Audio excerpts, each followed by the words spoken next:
Kimchi at Paolo Avellino, iisa lang umano ang uwian habang nasa taping ng The Alibay sa Cebu.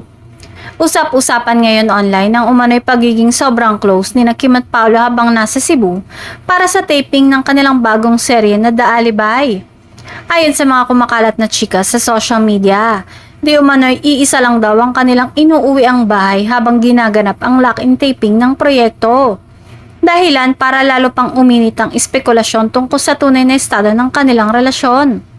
Bagamat walang kumpirmasyon mula sa dalawang kampo, maraming netizens ang napapansin ng mas lalong pagiging komportable ng dalawa sa isa't isa, lalo na sa mga behind the scenes clips at fan videos na kumakalat sa TikTok.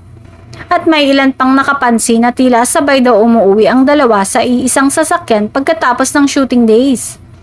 Sa ngayon, parehong tahimik sina Kim at Paolo tungkol sa isyong ito.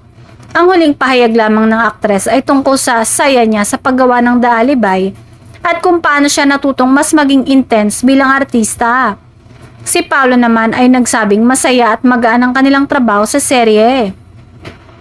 Habang wala pang opisyal na kumpirmasyon, patuloy pa rin ang kilig at haka-haka ng mga tagahanga, lalo na't marami ang naniniwalang may real connection na umano sa pagitan ng dalawa, on-screen man o off-screen.